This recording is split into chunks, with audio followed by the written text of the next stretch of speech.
और भिवानी वाले खातर एक दिन किरण बोले थी कि बोली के खट्टर साहब मारा राज आओगा कांग्रेस का। मैं बोले किरण सारा कदा होगा ये उड्डा ही फिर बनेगा जब कांग्रेस की हुकूमत बनेगी तो थारा मुका रोहतस से सड़क चला के खेलड़ी मोड़ पे रोक दी जहाँ से मुका थारा शुरू है भिवानी जिला फिर के लुटेगी तो खरवा तुम्हारे में लड़ ली। तो भाई मोटा मोटी ना काम ठीक हुए ना बच्चों को रोजगार मिला हुड्डा साहब के राज में, और वही इस वक्त फोर फ्रंट में और तो किसी की कोई कीमत है नहीं, उसमें अकेले हुड्डा साहब का ही उसने कांग्रेस पार्टी कह लो चाहे हुड्डा पार्टी कह लो। क्योंकि हमारे एक चौधरी दलबीर सिंह की लड़की थी शैलजा, वो तो वीरेंद्र सिंह के लड़के को कि टिकट डिक्लेयर करके नारनौंद में आके रैली में कि ये उम्मीदवार होगा आगे 2005 वाली ना करियो इस गले बना दियो, इसकी टिकट मैं जुआऊंगी, बनाना सारा काम है। वो भी न्यू का न्यू बेचारा मुंह धोए रह गया, उसकी भी नहीं मिली, उसका भी हुड्डा साहब ने दे दी भी। तो इसलिए हुड्डा साहब चीफ मिनिस्टर के उम्मीदवार कांग्रेस पार्टी के, वो राज देख लिया आपने, ये राज भी देख लिया भाई।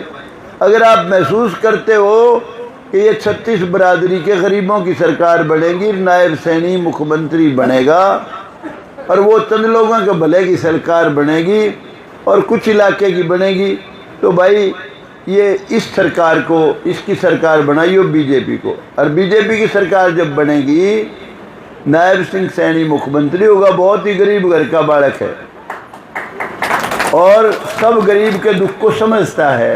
ये राज भी आपने देख लिया बीजेपी का, तो आपने यही फैसला करना है कि भाई सबकी सबका सबको हक देने वाली सरकार चाहिए या चंद लोगों का और उनका खुद का भला करने वाली सरकार चाहिए, एक बात। दूसरा, अगर आप बीजेपी की सरकार बनाओगे तो नरेंद्र मोदी जो इस देश का फरिश्ता बन के आया भाई, उसको ताकत मिलेगी, ऊर्जा मिलेगी अगर यहाँ बीजेपी की सरकार बनेगी। तो भाई एक बात कहना चाहता हूँ, जो गांव है कुंडुआ का, वैसे तो 36 बरादरी का गांव है लेकिन ये कुंडुआ का है।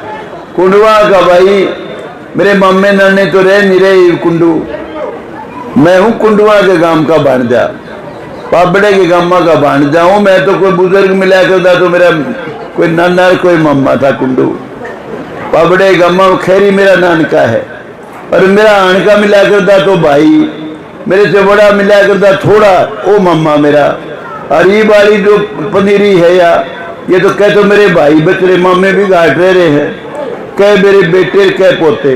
तो कुंडुआ का मेरा तो भाई बहुत तगड़ा रिश्ता है। बलवान से बात करूँ था, बलवान कुंडू से, मगर बलवान मदद कर दे भाई, तारा बहुत बड़ा ताल्लुक है, बोला तगड़ी मदद करूँगा। तो भाई इसलिए, अरे कई लोग क्या करा करें, जात पात का नारा लाया करें भाई, जात पात कुछ नहीं होती। मेरा ये तजर्बा मेरे जीवन का 78 साल का हो गया, मैं जात कुछ भी नहीं होती, ईमानदारी से कहता हूं मैं। यूं बताओ भगवान ने जात बनाई है कि नारी नारी?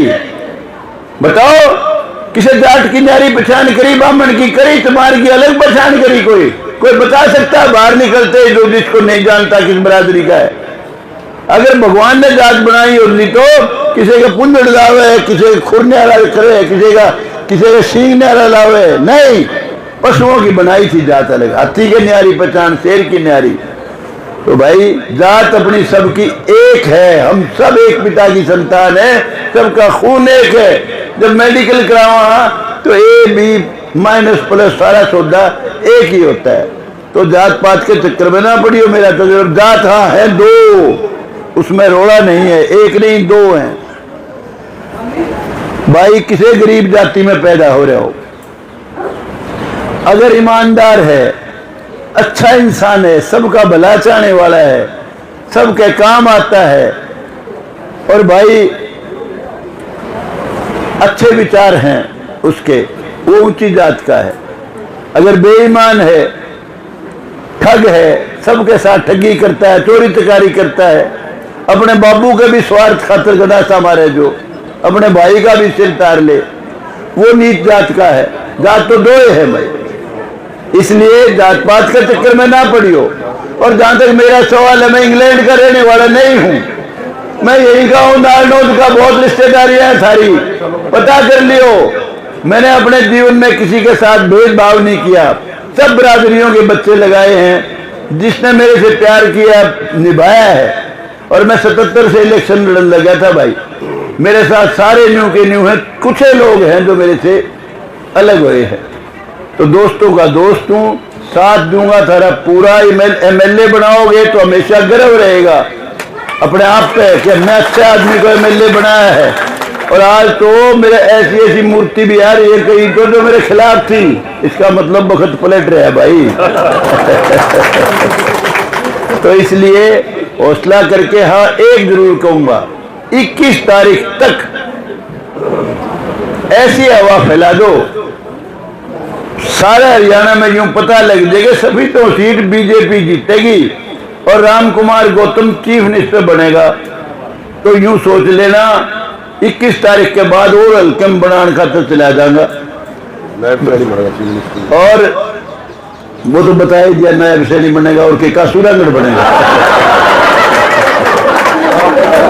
एक बात और जरूर कहता हूं, एक बात और जरूर कहता हूं, पहले खट्टर साहब से एक थोड़ी सी चूक रहेगी। मैं उनको कहता था, मैं कहा खट्टर साहब जिनने आपकी हुकूमत बनाई उनको आपने क्या दिया?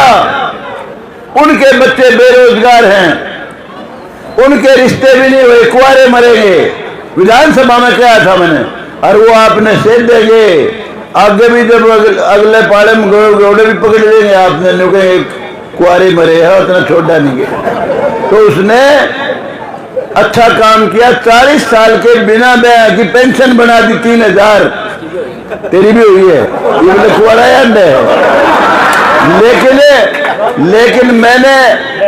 लेकिन सुनो, मैंने खट्टर साहब को कहा 3000 रुपया में खट्टर साहब कोई माथे चोर धरे कोई नहीं, कम से कम 20-25 हजार की तो कर। लेकिन भाई वो तो करना चाहते थे, लेकिन उस वक्त वो चीफ मिनिस्ट्री से बदल गए, इस्तीफा हो गया उनका। नायब सैनी को क्या है?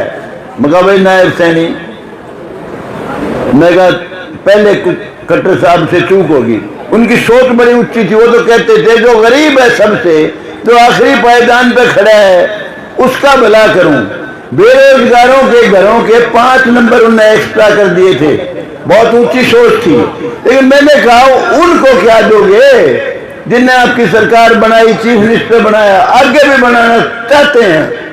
कहने का कुछ ना कुछ करूंगा, पर वो उस वक्त चीफ मिनिस्टर से चले गए। फिर नायब सैनी को कहा मैंने, मगर भाई जो ये सरकार बनाओगे तेरी, उनको क्या दोगे? मका भाई रोजगार दोगे कि नहीं? ये बोला बिल्कुल, सरकार बनते ही पहले उनको रोजगार दूंगा जो सरकार बनाएंगे। कार्यकर्ता छोड़ू नहीं एक भी दिन का घर में रोशनी, तेरा भी कुआरा ठीक कर देगा। हाँ, अरे 7-4 साल का ब्याह हो है, रोजगार के लिए हो जाए। तो भाई वो कहता है बिल्कुल ठीक है आपकी बात, किसी कार्यकर्ता को, किसी जो राज को बनाएंगे, मदद करेंगे, उनके बच्चों को रोजगार दूंगा, उनको रोजगार दूंगा। तो भाई बिल्कुल पूरा ताकत लगा के इस सरकार को बनाओ, आपका बहुत भला करेगी ये सरकार, सबका। सरकार वही अच्छी होती है जो सबको सबका हक दे। अगर राजा कोई बेईमानी करता है, भेदभाव करता है, राजा के लिए उसकी संतान, प्रजा सारी उसकी संतान होती है। जो अपनी संतान में भेदभाव करता है वो दुष्ट राजा होता, अच्छा होता ही नहीं है। लेकिन भाई ईमानदारी से कहता हूं, मुझे यूं बता दो, एक मेरा ड्राइवर है, मुसलमान ना छोड़ा है, अमरदीन खरकपुनिया का, अब भी है मेरे साथ। मैंने सरकारी नौकरी लगवाई थी, उसको रिटायर हो रहा है, पेंशनर है, ये भी मेरे पास साथ ही काम करता है। वो बोला जी बार बार न्यू को है जी बीजेपी बहुत माड़ी है। अरे मगर तेरा के ले लिया ऊट जी? बोला जी मुसलमान तो नफरत करे, मगर तेरे कई बालक लागे इस राज में, ईमानदारी से बता। ये बोला जी बालक तो मेरे रिश्तेदारों के 5 लाख गए बिना सिफारिश। पूछा किसी ने तू मुसलमान है कि हिंदू है? ने बोला जी ना। अरे मगर हमारे जींद का डीसी मुसलमान, हंसी का एसपी मुसलमान, आईपीएस अफसर, आईएएस अफसर, आईएफएस अफसर, सारी नौकरियां में किसी ने नहीं पूछा कि तू हिंदू है कि मुसलमान है। मेरिट से काबिलियत से नौकरी दी है। ये मगा कई भाई हमारी बड़ी कौम वाले ये कुंडूर ये न्यू कहेंगे यो खट्टर के मांगे रहा तो मारा था नाम भी सही नहीं लेंगे खोपर। तुम मैंने न्यू बताओ, एक लड़की का महिला है हमारे राजेंद्र के लिए सर्विस करे, टीचर है, वो एक दिन इसको यूं कहने लगी राजेंद्र हम तो सपने में भी नहीं सोचा थे हमारा लड़का डीएसपी लगेगा, जाटों की लड़की है, उसका लड़का यू बोली हम यूं सोचा थे कड़े सिफारिश तो हाँ यो कुकरे एसआई सब इंस्पेक्टर भर्ती हो गए छोरा, नहीं तो पुलिस में सिपाही लगवाना पड़ेगा किसी ने कह के। उसका लड़का मेरिट से पहले नंबर पाया डीएसपी इस लिस्ट में जो ये बाई है। और अनेक बच्चे जाटों के काबिल बच्चे डीएसपी, एचसीएस, एसडीएम बहुत बड़ी बड़ी पोस्टों में लगे क्योंकि मेरिट से लावा है ये। तो भाई इसलिए किसी को इस सरकार के बारे में गलत सोचने की जरूरत नहीं है। जात पात का तो थोड़ी देर का गलबला है, फिर तो वो याद आओगा पूछ लो पटवारी लाए थे को थारे जिले का भी लाया हो तो उस वक्त हमारे जिले का एक आधा लग गया, सारे ठोक दिए खोपड़ रोहतक जिले के। इसलिए मैं कहता हूं सरकार ये बनाओ, सबके सिर की सरकार बनाओ और जिसमें किसी के साथ अन्याय ना हो वो सरकार बनाओ। आपने मुझे बहुत प्यार से सुना मेरी बात को, मैं समझता हूं समझे भी जरूर हो गए थोड़ा बहुत, तो भाई करोगे मदद के नहीं तो फिर देख लियो, एक बात की गारंटी दे के जाऊं, नौकरी अगर किसी एमएलए ने 100 मिलेंगी तो 2 से घाट नहीं मानूंगा, क्योंकि मैं रिश्वत नहीं लेता हूं, बहुत नफरत करता हूं, मैं कमजोर नहीं हूं किसी से, अपना हक लेना जानता हूं। तो भाई जो चीज अगर और कहीं 50 करोड़ मिलेंगे तो हमने 100 करोड़ मिलेंगे, ये तो तुम सोच के दिमाग में रखना। और बातें तो बहुत भूल जाता हूं, पटवारी जी बार बार आंगली लाओ है क्योंकि टाइम की समय सीमा है तो इसकी बात भी माननी पड़ेगी, गले रहे हैं मेरे। तो और तो फालतू के बतेरा चाहिए नहीं तो ये चिंगर जगह उतर के भाग लेगा।